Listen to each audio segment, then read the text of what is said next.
Hello बच्चों, क्या हाल चाल। मैं अतुल अवस्थी आज पढ़ाने जा रहा हूँ इंटर की मैथ। तो आज आप लोगों का स्वागत है मेरे प्यारे बच्चों, छात्रों। आज आपका स्वागत है हमारे YouTube channel smile point coaching में। तो जैसा कि हम बात कर रहे थे कंपटीशन पे, तो उसका तो हमारा एक पार्ट तो हो चुका है धर्म का, ठीक। तो जैसे कि अभी एक महीना पहले इंटर और हाई स्कूल वालों का पेपर हो चुका है बोर्ड, तो वो तो हो गया। अब नया सेशन चालू हुआ, ठीक। तो उसी को ध्यान में रखते हुए हम मैथ का पार्ट लेकर चल रहे हैं।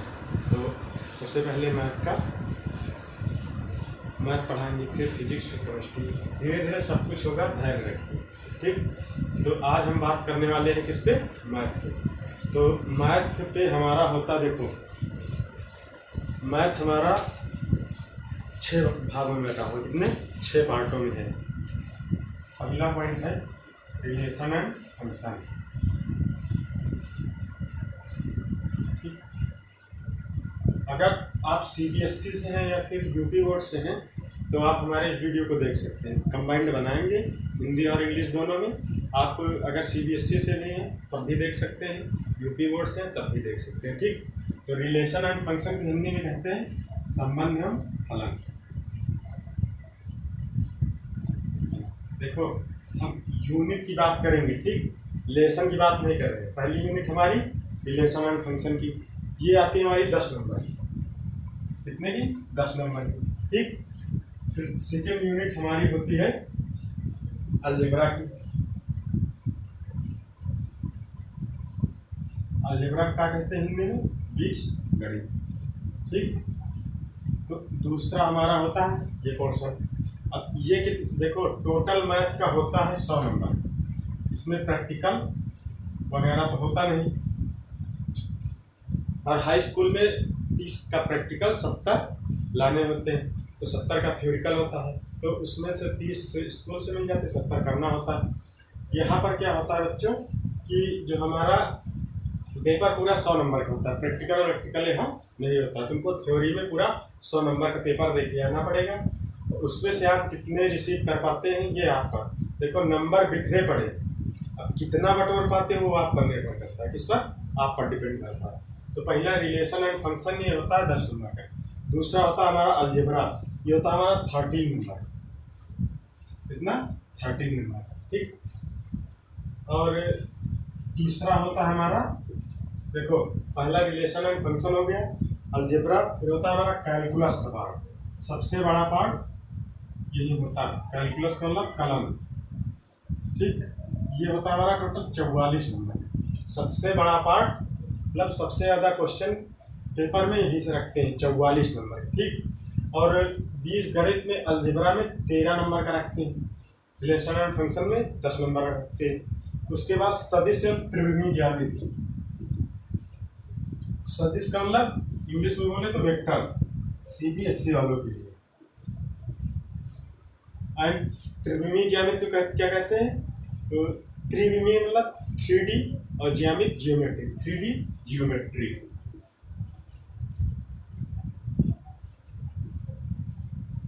ठीक। वेक्टर एंड 3D जियोमेट्री, इस 3D या 3 डायमेंशनल जियोमेट्री, ये इसको हिंदी में क्या कहते हैं? सदिश एवं त्रिविमीय ज्यामिति। देखो पहले हम आज पढ़ेंगे कि हमारा मैथ कितने पार्टों में बटा हुआ होता है। कितने पार्टों का मतलब कि ये कितने पोर्शन में आएगा, कितनी यूनिट आएंगी, और कौन सी यूनिट से कितने नंबर का आएगा, ठीक। तो उसी हिसाब से हम पढ़ेंगे। और सबसे ज़्यादा देखो काहे का आता है? कलम का 44, यानी कैलकुलस का हमारा 44 नंबर का आता है। तो सबसे पहले हम कलम से यानी कैलकुलस से स्टार्टिंग करेंगे, ठीक। कैलकुलस से स्टार्टिंग का है से कंटिन्यूटी एंड डिसकंटिन्यूटी, फिर डिफरेंशिएबिलिटी। डिसकंटिन्यूटी और कंटिन्यूटी हिंदी में क्या कहते हैं? सातत्य और असंतत, संतत या असंतत, ठीक, सतता या सतता। और डिफरेंशिएबिलिटी मतलब अवकलनीयता। और उसके बाद हमारा डेरिवेटिव, अवकलन। फिर हमारा तो डेरिवेटिव अवकलन हो गया और समाकलन इंटीग्रेशन, ठीक। तो धीरे धीरे कलन हमारा 44 नंबर का होता है। कई वीडियो में हम कलन को पढ़ेंगे, 3 से 4 वीडियो हम बनाएंगे कलन पे। तो आज हमारा इंट्रोडक्शन हो जाएगा, कंटिन्यूटी डिसकंटिन्यूटी हो जाएगा, इतना पढ़ाएंगे इस वीडियो में। तो पहले हमारा वेक्टर और 3D का है, कितने नंबर का होता है? ये होता है हमारा 17 नंबर। कितना? 17 नंबर, ठीक। 4 ये हो गए। और हमारा 5वां पोर्शन होता है लीनियर प्रोग्रामिंग। लीनियर प्रोग्रामिंग,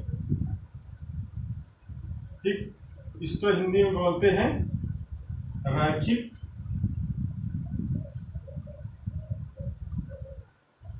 प्रोग्रामन, ठीक। सीबीएसई वालों के लिए ये हो गया, यूपी बोर्ड वालों के लिए ये हो गया। तो लीनियर प्रोग्रामिंग या रैखिक प्रोग्रामर इसको बोलते हैं, ठीक। ये आता है हमारा 6 नंबर का, ठीक। इसमें होता भी कुछ नहीं, एक क्वेश्चन 6 नंबर का रख देंगे लॉन्ग में, उसी से एक क्वेश्चन कर दो 6 नंबर मिल जाएंगे। और बहुत सरल है, सबसे इजी तुम्हारा सब यूनिट में से सबसे इजी यूनिट कौन सी? रैखिक प्रोग्रामिंग या लीनियर प्रोग्रामिंग की। फिर हमारा आता है लास्ट प्रोबेबिलिटी।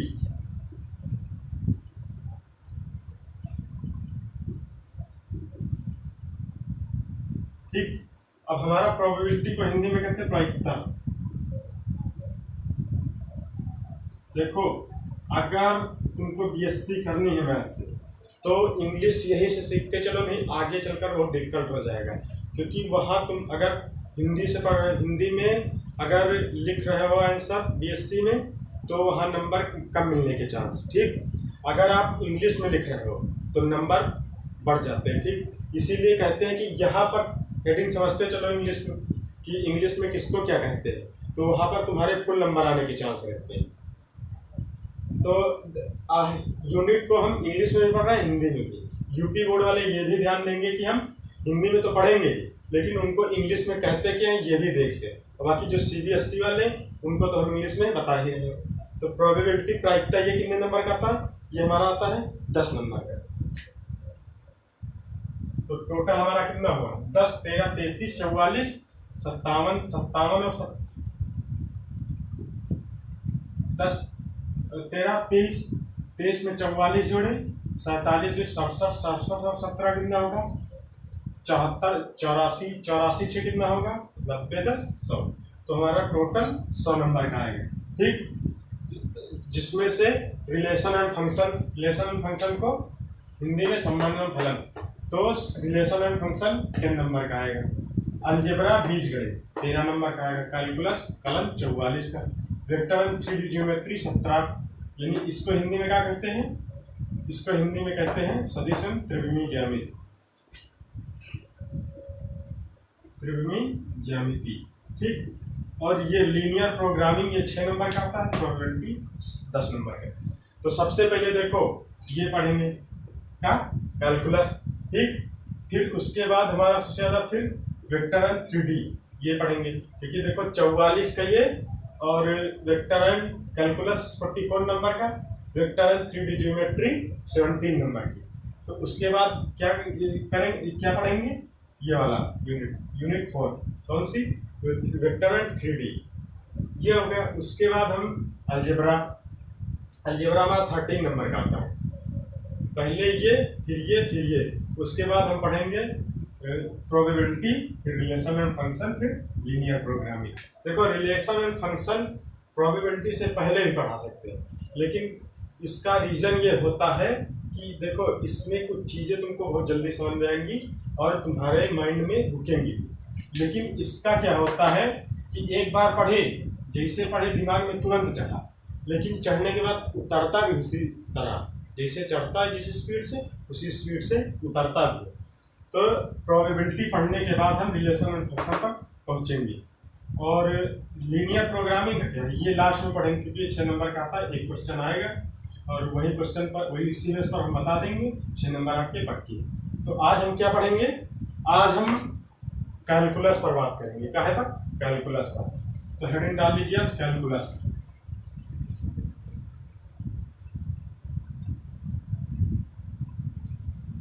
मैथ की गणित की पाठशाला में मैथ, और पहला टॉपिक हमारा कैलकुलस। कैलकुलस का मतलब कलन, ठीक, क्योंकि ये आता हमारा 44 नंबर का। तो सबसे पहले इसमें का हम समझेंगे कंटिन्यूटी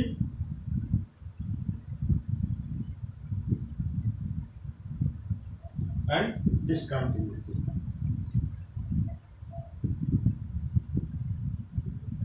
ठीक, इसको हिंदी में क्या कहते हैं, सातत्य, या ठीक, या इसको कहते हैं असांतत्य।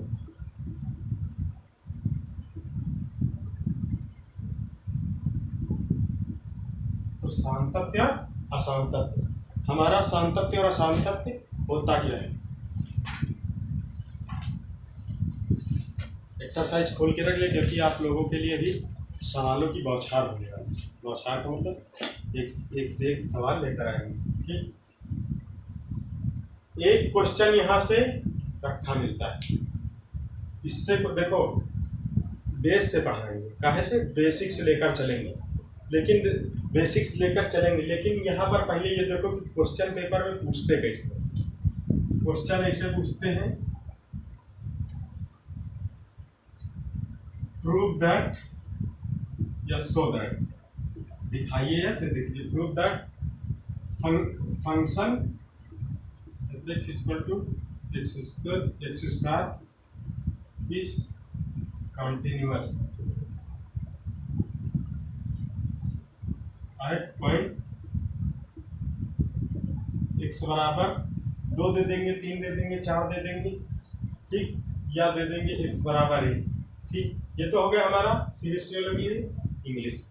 इसी को हम बोल सकते हैं प्रूव दैट, मतलब सिद्ध कीजिए कि f(x equal to x square is a continuous, यानी कि मतलब सतत है किस पर, पॉइंट x बराबर a पर, ये फंक्शन सतत है। ठीक, पूछते इस तरह, टाइप कैसा होगा, इस तरह का। लेकिन अब देखो, अब यहाँ पर आप सवाल देखिए। ठीक, आपको मन में कई सारे क्वेश्चन उठते हैं कि सर ये क्या है, f(x बराबर x स्क्वायर, मतलब ये क्या है, फंक्शन क्या होता है, कंटिन्यूटी क्या होती है, ठीक, पॉइंट क्या होता है। तो इसी को कहते हैं हम बेस। आज चीज़ें हम इसी पर पढ़ेंगे कि कौन, मतलब कि फंक्शन क्या होता है, कंटिन्यूटी, डिसकंटिन्यूटी क्या होती है, और एक्स पॉइंट वगैरह सब इसी में पढ़ेंगे। ठीक, तो हम ये क्वेश्चन लिखने का मीन हमारा मतलब ये था कि हमको ये दिखाना था कि पेपर में पूछते कैसे हैं, कि किस टाइप का क्वेश्चन आता है। पूछेंगे तो इसी पे कि देखो फंक्शन ये है ना, इसको चेंज भी कर सकते हैं।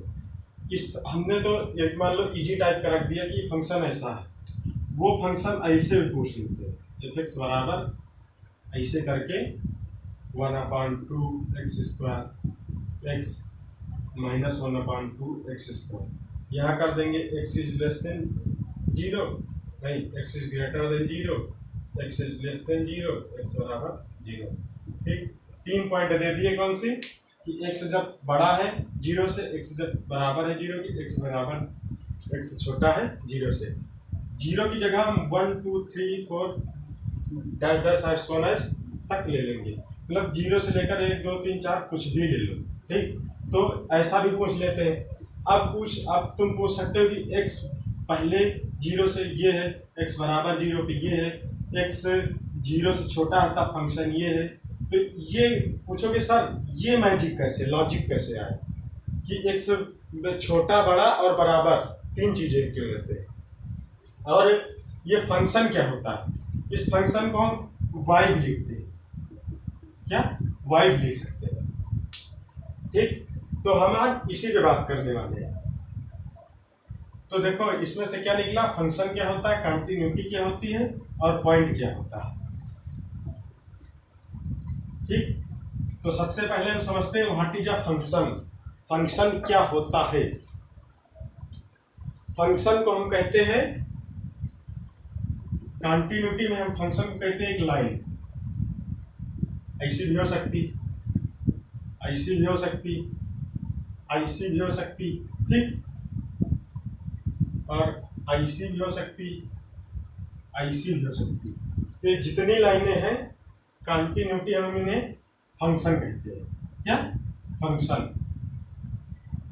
ठीक, देखो इससे y कह दो, एक साथ हो, ठीक, इन्हें क्या y भी कह दो, या फिर कह दो कि सर ये y फंक्शन है, ठीक, y बराबर हम x मान लिए, x का मतलब ये जो फंक्शन हमारा जा रहा है x वाला है, कि इस फंक्शन की वैल्यू हमारी क्या है, एक्स स्क्वायर है मान लो, ठीक, फंक्शन की वैल्यू क्या है, एक्स स्क्वायर।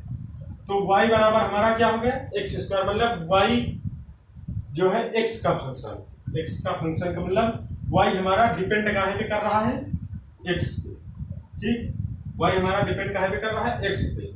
तो देखो जो जिस पर डिपेंड करता है उसी का फंक्शन होता है। बात समझो कि जो जिस पर डिपेंड करता है उसी का फंक्शन होता है। कहने का मतलब y x पर डिपेंड कर रहा है तो y काहे का फंक्शन है, x का। यहाँ पर point noted my dear student कि व्हाट इज अ फंक्शन, मतलब कि फंक्शन होता क्या है। तो फंक्शन जैसे मान लो कि हमें फंक्शन दिया, ठीक, तो जो जिस पर डिपेंड करता है उसी का फंक्शन होता है। मान लो अगर देखो यहाँ हमारा y जो है किस पर डिपेंड कर रहा है, x पे, तो y is depending on the x, value of x, ठीक, तो हमारा y की वैल्यू किस पर डिपेंड कर रही है, x पे। अब मान लो x बराबर हम 1 ले लिए तो y बराबर हमारा क्या हो जाएगा, 1 का स्क्वायर, तो हमारी वैल्यू 1 हो जाएगी, ठीक। अगर हम x बराबर 2 ले लिए तो y की वैल्यू 2 का स्क्वायर बराबर 4 हो जाएगी। अब यहाँ 2 लिए, यहाँ 4 हो गई, तो y की वैल्यू हमारी ग्रो कर गई या फिर बढ़ गई, इंक्रीज हो गई। तो हम जैसे ही x की वैल्यू बढ़ाए y की वैल्यू ऑटोमेटिक बढ़ गई। कहने का मतलब कि x की वैल्यू अगर हम ना बढ़ाते तो क्या y की वैल्यू बढ़ती, ना बढ़ती, क्योंकि अगर x की वैल्यू बढ़ा रहे हैं इसीलिए हमारी y की वैल्यू बढ़ रही है। इसीलिए हम कह रहे हैं कि हमारी y की जो वैल्यू है हमारी किस पर डिपेंड कर रही है, x पे। अब भाई देखो डिपेंड इसलिए कर रहे हैं क्योंकि x की वैल्यू जैसे चेंज करते हैं y की वैल्यू चेंज हो जाती है ऑटोमेटिक, ठीक। तो इसलिए कह रहे हैं y is depending on the value of x, so y is called function of fx, function of x, या इसे it is denoted by fx, function of x। y काहे का फंक्शन है, y equal to function of x, ठीक, y function है x का, क्योंकि y depending on the value of the x। तो क्योंकि जैसे हम y की वैल्यू x की वैल्यू इंक्रीज करते हैं y की वैल्यू ऑटोमेटिक इंक्रीज हो जाती है। तो देखो फंक्शन ऑफ x बराबर x स्क्वायर कर दिए, देखो यहाँ भी x यहाँ भी x, अगर फंक्शन ऑफ x लिखते तो अगर y हटा रहे तो फंक्शन ऑफ x कर देंगे इक्वल टू x स्क्वायर। अब ये हो गया कि सर ये तो हो गया कि y की वैल्यू x पर डिपेंड कर रही है, क्या x की वैल्यू y पर डिपेंड कर सकती है, कर सकती है, क्योंकि देखो ये हो गया कि हमारा y की वैल्यू x पर डिपेंड करती है।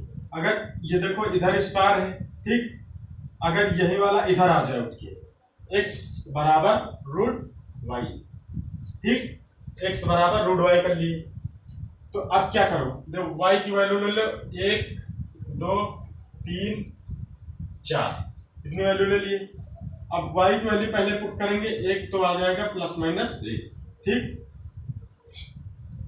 और अगर y की वैल्यू 2 ले लिए तो x बराबर प्लस माइनस 2, यानी कि 1.414, और ठीक ये ले लिए। अगर y की वैल्यू हम ले लिए x बराबर y की वैल्यू ले लिए 3, तो 1.732, और x बराबर 4 ले लिए तो आ गया 2, ठीक। देखो हम y की वैल्यू क्या ले रहे हैं, y बराबर 1 2 3 4, पहला ले लिए 1 रखे 1 आया, तो दोनों की वैल्यू सेम, 2 रखे तो 1.414, y की वैल्यू बड़ी हो गई और x की वैल्यू छोटी हो गई, यानी कि जैसे y की वैल्यू रखे x की वैल्यू कम हो गई, यहाँ y की वैल्यू 3 रखे, x की वैल्यू कम हो गई, 4 रखे 2 हो गई।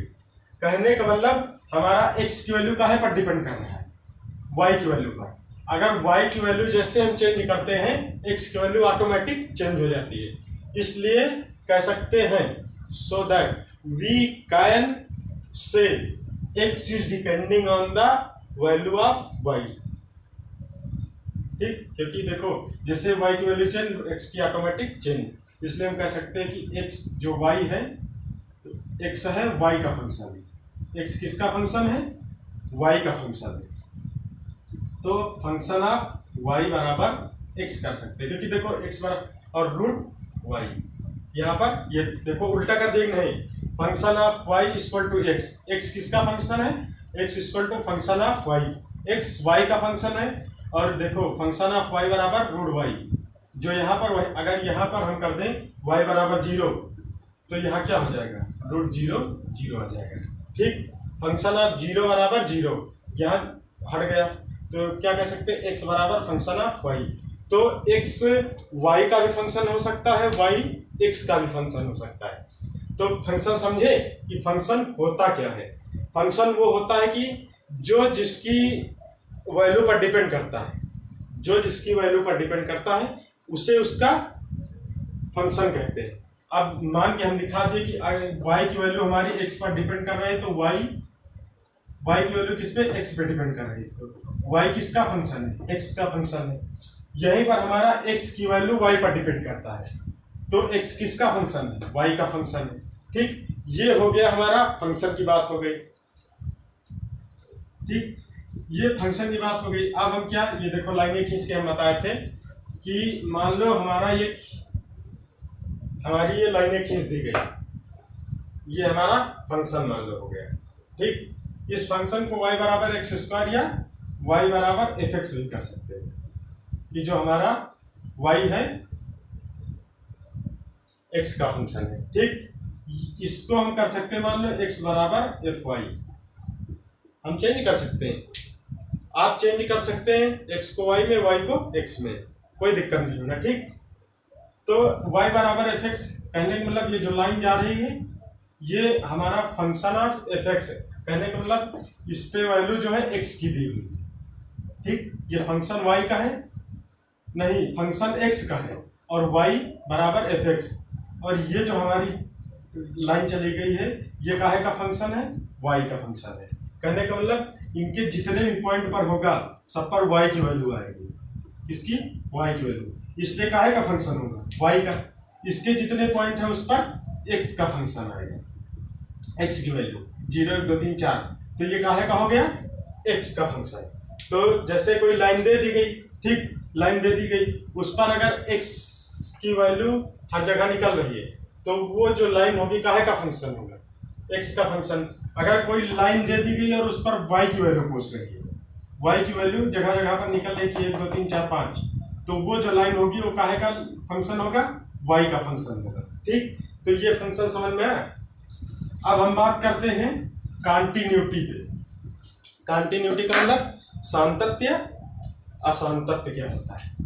ठीक, अगर हम मान लो कि अगर कंसीडर करो कि ये कोई पॉइंट है, ठीक, अभी तो मान लो हम मार्कर उठा लिए, अगर मान लो कि हम यहाँ पर मार्कर रखने के बाद ऐसे ऐसे ऐसे ऐसे लाइन ड्रा करते चले जाए, ऐसे ऐसे ऐसे ऐसे, ठीक ठीक, लाइन ड्रा कर दिए, हमने बीच में कहीं मार्कर उठाया, कहीं नहीं उठाया। क्या किया कि यहाँ से जब मार्कर रखा तो इसी से घूमते घूमते घूमते घूमते विदाउट लिफ्टिंग मार्कर हमने एक लाइन ऐसी ड्रा की जहां पर हमने कहीं पर भी मार्कर नहीं उठाया और स्मूथली एक लाइन ड्रा कर दी, तो उसे हम क्या कहते हैं, तो ये जो हमारे, क्योंकि हम इस पर कहीं भी हम कहीं रुके नहीं और कंटिन्यू चलते रहे। अब देखो यहाँ से एक शब्द पकड़ो, कंटिन्यू, यहाँ पर हम कहीं रुके नहीं और कंटिन्यू अपना चलते रहे, मतलब कंटिन्यू चलते रहे मतलब रुके नहीं, तो कंटिन्यूटी हमारी बनी रही। कंटिन्यूटी बनी रही का मतलब कि हमारा सततता बनी रही, हम कहीं रुके नहीं, बराबर चलते रहे। जैसे क्या हुआ था, खरगोश और कछुए की रेस हुई थी और दोनों ने कहा चलो वहाँ पर, मतलब एक गोल यहाँ से कंसीडर किया कि वो गोल है हमारा यहाँ से 5 किलोमीटर पर एक जगह है, यहाँ से हम दोनों लोग रेस लगाएंगे और जो वहाँ पहले पहुँचेगा उसकी जीत होगी। ठीक, तो खरगोश और कछुआ ने कहा ठीक। यहाँ से दोनों निकले। अब भाई देख, कछुआ तो धीमे धीमे चलता है अपनी चाल में, वो चलता गया और यहाँ से खरगोश निकला, कहा हम तो तेज हैं, और वो यहाँ से स्पीड पकड़ा और आधी गली 2.5 किलोमीटर पे सो गया। वहाँ से जब चला, ठीक, कहा कि अब तो कछुआ धीरे धीरे आते होंगे, रेंगते रेंगते रेंगते रेंगते, तब तक हम रेस्ट कर लें, और फिर जब आए कछुआ नहीं निकलने पाएगा, हमारे बराबर आएगा, फिर यहाँ से एक बार रेस्ट कसेंगे और वहाँ सीधा गोल पे निकलेंगे। तो वो सो गए, उनके लग गई आँख। फिर कछुआ धीरे धीरे चलता गया और उनको कब क्रॉस कर गया उनको ये भी नहीं पता चला रेस्ट करते समय, और वो पहुँच गया। क्योंकि देखो, जीता कौन? जिसकी कंटिन्यूटी बनी रही, सततता बनी रही। तो हम सततता कह सकते हैं कि कंटिन्यूटी वह होता है जो कि हम बिना मार्कर उठाए, ठीक, बिना मार्कर उठाए एक ऐसी लाइन ड्रा कर दें स्मूथली जहां पर हम कहीं भी मार्कर न उठाए, उसे क्या कहते हैं? कंटिन्यूटी। अगर क्या होता कि हम यहीं पर मार्कर यहाँ उठा लेते, यहाँ तक आए, मार्कर उठा दिए, अवरोध यानी कोई हमारा अवरोध उत्पन्न होता, ठीक। यहाँ से मार्कर उठाने के बाद क्या करते, फिर यहाँ से रखते, फिर यहाँ पर चलते आते, फिर यहाँ पर हम मार्कर उठा लेते, ठीक। इतनी लाइन कट गई, इतनी लाइन कट गई, यहाँ उठाने के बाद फिर यहाँ से रखते, यहाँ तक आते। तो हमने क्या किया, पहले यहाँ गए, यहाँ रुक गए, मार्कर उठा लिया, मतलब हम कंटिन्यू चले ही नहीं। कंटिन्यू चलने का मतलब कि हमारा सततता बनी ही नहीं, न कंटिन्यू हम चले, कहीं उठे, कहीं गिरे, कहीं परे, और गिरते पड़ते, पहुँचते लौटते हम अपने पॉइंट पर पहुँचे। तो हमारी कंटिन्यूटी बनी नहीं रही, उसका मतलब हमारा कंटिन्यूटी बनी नहीं रही और हम सतत रूप से चलते नहीं रहे। तो इसे कहते हैं डिसकंटिन्यू। कहने का मतलब देखो, अगर यहाँ से यहाँ तक चलते हैं एक स्पीड से, एक स्पीड का रही कि 45 किलोमीटर प्रति घंटा की चाल से अगर आप चले, समझने का प्रयास करना मेरे प्यारे छात्रों, बच्चों, यहाँ पर समझने का प्रयास करना बहुत इम्पोर्टेंट पॉइंट है। यहाँ से हम एक स्पीड से चलते हैं, 45 किलोमीटर प्रति आवर की स्पीड से हम चलते चलते इस पॉइंट तक पहुँचे, ठीक। फिर क्या किया कि हम धीमे पड़ गए। धीमे पड़ गए का मतलब यहाँ से हम चलने लगे पैदल पैदल 2 किलोमीटर प्रति घंटा की चाल से। भाई देखो, यहाँ हम डॉटेड लाइन बना दें क्योंकि यहाँ हम 2 किलोमीटर प्रति घंटा की चाल से चले। फिर क्या किए, फिर यहाँ से हम पकड़े 45 किलोमीटर प्रति घंटा की चाल से चले और यहाँ तक आए, फिर यहाँ से यहाँ तक पैदल पैदल चले 2 किलोमीटर, 2 नहीं, यहाँ 3 किलोमीटर प्रति घंटा मान लो, ठीक। कहने का मतलब यहाँ से यहाँ तक हमें कंटिन्यूटी हमारी बनी रही कि हम 45 किलोमीटर की चाल से चल रहे हैं तो उतने से चल रहे हैं। कहने का मतलब यहाँ तक की वैल्यू सेम, बट जो यहाँ से यहाँ तक की वैल्यू डिफरेंट हो गई। अगर मान लो या तो 45 is not equal to 2 kilometre प्रति घंटा, ठीक। कहने का मतलब क्या हुआ कि हमारी इतनी दूरी तो 45, इतनी दूरी 2 किलोमीटर, तो दोनों का बराबर नहीं आया। और यहाँ भी दोनों, यहाँ 3 हो गए, यहाँ 45, ठीक। ये बराबर नहीं आया, मतलब डिसकंटिन्यूअस हो गया। नॉट इक्वल का मतलब डिसकंटिन्यूअस। अगर यहीं पर हमारी ऐसे ही लाइन खिंच जाती है, यहाँ भी होता 45 किलोमीटर, तो यहाँ अगर 45 कर दे तो बराबर हो गया नहीं। अगर बराबर है हर जगह चाल, कहने का मतलब समझो, यहीं से हम आगे पॉइंट पर पहुँचेंगे कंटिन्यूअस पर। अगर कह दे कि हर एक पॉइंट पर हमारी स्पीड बराबर है, इस पॉइंट पर भी बराबर है, इस पॉइंट पर भी बराबर, यहाँ पर भी बराबर, ठीक। ये पॉइंट मान ले ए, ठीक, पॉइंट आगे मान लीजिए, ठीक।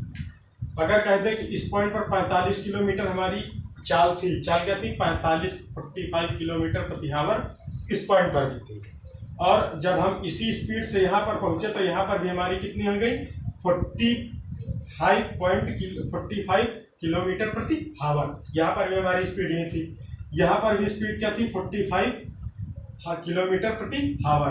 तो यानी कि तीनों पॉइंट पर हमारी स्पीड क्या थी, सेम थी। तो तीनों पॉइंट की स्पीड को हम इक्वल में करके लिख सकते हैं।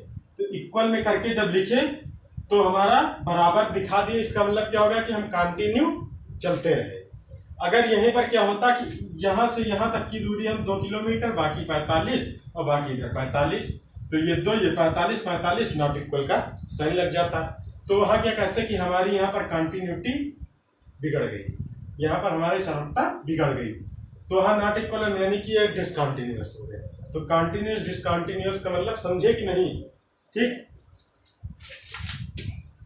ये तो हो गया हमारा लाइन पे।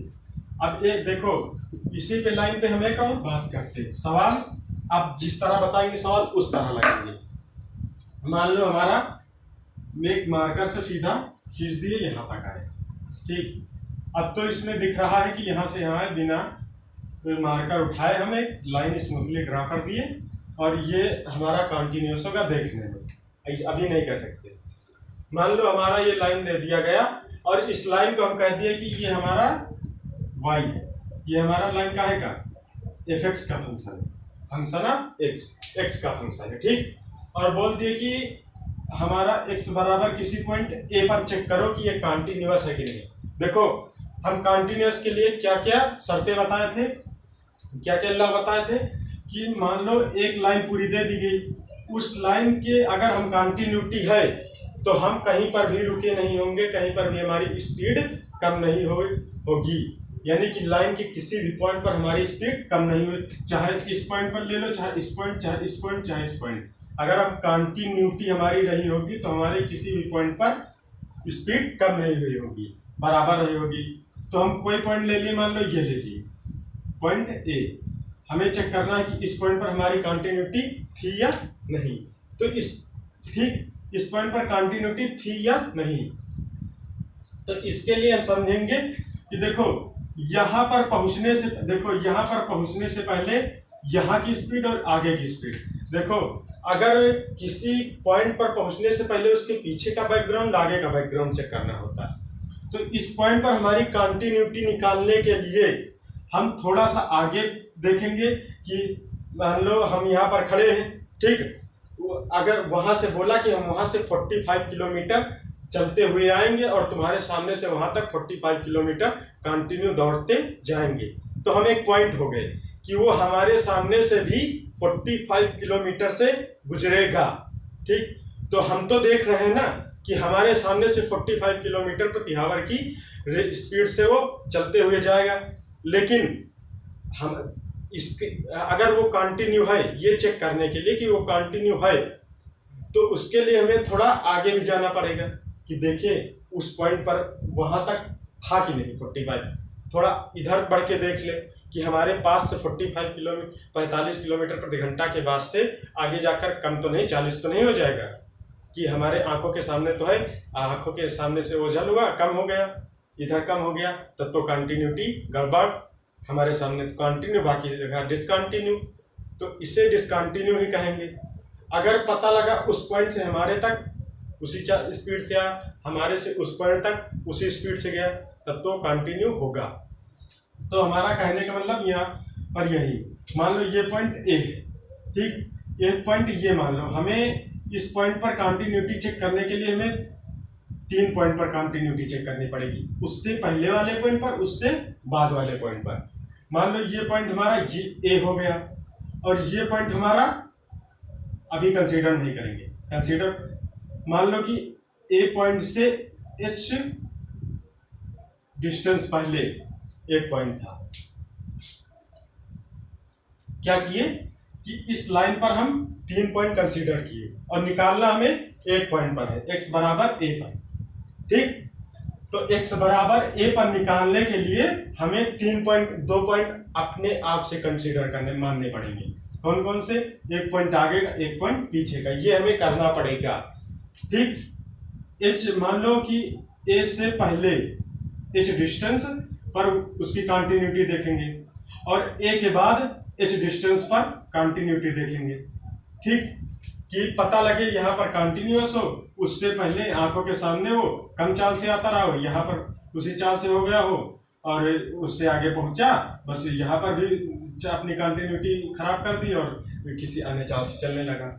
तो कहने का मतलब h किलोमीटर बाद भी हम ये देखेंगे कि इस पॉइंट को हम क्या मान लेंगे, h बाद का मतलब a में h जुड़ जाएगा, तो ये पॉइंट हमारा a प्लस h हो जाएगा। देखो ये पॉइंट a और यहां से यहां तक की दूरी क्या हो गई, a में h जुड़ गया, और ये पॉइंट हमारा क्या हो गया, a प्लस h, और इसी तरह आगे में क्या हो जाएगा, a माइनस h हो जाएगा ये पॉइंट हमारा। तो हमारे 3 पॉइंट कौन कौन से हुए, a माइनस h, a और a प्लस h। ठीक, तो हम अभी क्या बोल रहे थे कि इसके प्रत्येक बिंदु पर x का वैल्यू सेम होगा। x का वैल्यू सेम का मतलब यहाँ x की वैल्यू सेम, यहाँ पर भी x की वैल्यू होती, यहाँ पर भी x की वैल्यू होती, यहाँ पर भी x की वैल्यू होती, यहाँ पर भी x की वैल्यू होती। तो हमारा x की वैल्यू हर पॉइंट पे होती, क्योंकि लाइन जो है x का फंक्शन है। फंक्शन का मतलब ये हमारा लाइन x का फंक्शन, इस पर हम x की वैल्यू हमारी सेम होगी हर जगह पे, क्योंकि ये लाइन हमारा x का फंक्शन है। तो जो x होगा, ठीक, ये भी x का, ये जो पॉइंट हम a माइनस h निकाले ये भी x का होगा, ये भी x का, ये भी x का, क्योंकि हम यहाँ बोले केवल ये कह दिए कि x बराबर a, x बराबर a का मतलब x की वैल्यू 4 5 कुछ भी ले ले, तो x बराबर fx बराबर a या x बराबर a, तो इसको क्या कर सकते हैं, f a माइनस h कर सकते हैं। देखो f x यहाँ था, x बराबर ये पॉइंट मान लिए कि नहीं, ठीक, मान लिए कि नहीं, और दूसरा पॉइंट हम मान लिए a प्लस h, इसको भी f फंक्शन ऑफ x था, x की वैल्यू यहाँ a हो गई, तो x के रिप्लेस करके a कर लिए। और यहाँ पर भी देखो x की वैल्यू हम यहाँ a प्लस h कर सकते हैं कि नहीं, तो यहाँ पर भी हम फंक्शन ऑफ x ना लिखकर x की value a plus h replace कर सकते हैं। ठीक, तो हमारी फंक्शन की वैल्यू अलग अलग क्या ले, देखो पहले फंक्शन सेम था, यहाँ पर भी fx था, यहाँ पर भी fx था, यहाँ पर भी fx था। ठीक, अब क्या किए कि फंक्शन पर अलग अलग वैल्यू कर लिए। एक फंक्शन ऑफ fx था, उसको f a minus h, f a और f a प्लस h, तीन कर लिए। अब अगर देखो तीनों पॉइंट पर हमारी चाल सेम है, स्पीड सेम है, तब तो हम कंटिन्यूटी है हमारी, और अगर तीनों पर हमारा रिप्लेसमेंट मतलब स्पीड सही नहीं है, तो हमारी कंटिन्यूटी नहीं है। अगर तीनों बराबर हो गए, तीनों पर वैल्यू हमारी सेम आ गई कि यहाँ से पहले भी वो ईमानदारी से 45 किलोमीटर प्रति घंटा या 50 किलोमीटर प्रति घंटा की चाल से चल रहा था, और हमारे पास भी आया जब, तब भी 50 किलोमीटर प्रति घंटा की चाल से चल रहा था, और हमारे आगे जब गया तब भी इस वाले पॉइंट पर भी वो 50 किलोमीटर प्रति घंटा की चाल से था, तो हम कह देंगे कि वो ईमानदार प्रत्याशी था और 50 किलोमीटर चाल से चलता जा रहा था, और वो कंटिन्यूटी उसकी बनी थी। कहने का मतलब तीनों पॉइंट पर हमारी स्पीड जो थी सेम थी, तो फंक्शन कैसा था, कंटिन्यूअस। कैसा था, कंटिन्यूअस। इतना बकाने के बाद हमारा पूरा निचोड़ का आया कि हमारा फंक्शन जो दिया होगा, फंक्शन की हम 3 वैल्यू निकालेंगे। पहले हम a माइनस h निकालेंगे, a का हो जाएगा हमारा x की वैल्यू हो जाएगा, x बराबर a दिया होगा, a का मतलब 1 2 0 3 डैश डैश डैश इंफिनिट तक x की वैल्यू ये दिया होगा। तो x की वैल्यू जो दी होगी उस पर हम लेंगे कि x की वैल्यू a दी है, तो a से पहले पॉइंट निकालें, 3 पॉइंट निकालेंगे कंटिन्यूटी चेक करने के लिए। पहला a माइनस h, दूसरा उसी पॉइंट पर a पर, और थोड़ा आगे बढ़ जाएंगे, h डिस्टेंस बढ़ के हम देखेंगे कि a प्लस h पर क्या थी। अगर तीनों की स्पीड सेम आती है तो फंक्शन हमारा कंटिन्यूअस होगा। अगर पता चला कि f a माइनस h और f a बराबर, और पता लगा f a plus h not equal, इनके सामने मतलब ईमानदार बने रहे, और इनके सामने आए कम पड़ गए कि धीमी गति से चलने लगे, तब भी ये हमारा डिसकंटिन्यूअस। ठीक, हमारा यहाँ डिसकंटिन्यूअस। अगर पता लगा ये वाला हमारा इसके बराबर नहीं है और ये इसके बराबर है, कहने का मतलब पहले वाली पॉइंट पर वैल्यू से जो थी अन्य 2 पॉइंटों की वैल्यू सेम आ रही, इससे मैच नहीं कर रही, तो ये भी डिसकंटिन्यूअस। अगर पता लगा तीनों की वैल्यू सेम नहीं कर रही, तब तो पक्का डिसकंटिन्यूअस।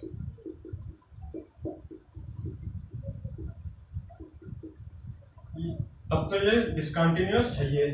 तो हमारी 3 आई। कंटिन्यूअस के लिए हमारी क्या शर्तें होंगी कि F A plus H, F A minus H, F A तीनों बराबर होना चाहिए। हमारे ये क्या है, 3 पॉइंट हम एक लाइन पर कंसीडर करेंगे कि तो हमारा सेंटर कौन सा होगा, F A, centre A point होगा। उससे पहले का एक पॉइंट कंसीडर करेंगे जिसे ए माइनस एच कहेंगे, उसके बाद का एक पॉइंट कंसीडर करेंगे जिसे ए प्लस एच कहेंगे। ठीक, तो इन तीनों पॉइंट पर हम वैल्यू निकालेंगे। अगर हमारी स्पीड सेम आ रही तो हमारा फंक्शन कंटिन्यूअस हो जाएगा, अदरवाइज हमारा फंक्शन डिसकंटिन्यूअस हो जाएगा। तो हम आज बात कर रहे हैं कंटिन्यूअस में। ठीक, आज हमारा इतने पर यहीं पर रोकना पड़ेगा। 40 मिनट का इतना लेंथी वीडियो बन गया। एमबी की हमारे पास कमी है भैया लोगों, इसलिए आज हम इसी फंक्शन पर रोक रहे हैं। आज हम केवल ये तो बता ही दिए कि फंक्शन की कंटिन्यूटी क्या होती है, कंटिन्यूअस क्या होता है, डिसकंटिन्यूअस क्या होता है, फंक्शन क्या होता है, पेपर का साइज कैसा आएगा, मतलब पेपर कैसा आएगा, कितने नंबर का कौन सा क्वेश्चन आएगा। तो इतना सारा कुछ हमारा आज हो गया। अगर हमारा वीडियो पसंद आए तो ज़्यादा से ज़्यादा आप लोग शेयर कीजिएगा, हमारे चैनल को सब्सक्राइब कीजिएगा और हमारे चैनल को सब्सक्राइब कीजिए, लाइक भी कीजिएगा अगर आपको पसंद आ रहा है। अगर पढ़ना है तो कमेंट सेक्शन में बोलिएगा और सब्सक्राइबर बढ़ते ही हम आप लोगों के बीच लाइव आना शुरू हो जाएंगे। ठीक, तो होगा कंटिन्यूटी डिसकंटिन्यूटी। कल बात करेंगे इस क्वेश्चन पे। कल अगला वीडियो हमारा क्वेश्चन पे आएगा, काहे पे, कंटिन्यूटी और डिसकंटिन्यूटी के क्वेश्चन पे कैसे क्वेश्चन आते हैं। तो थैंक्स बच्चों, थैंक्स फॉर वॉचिंग।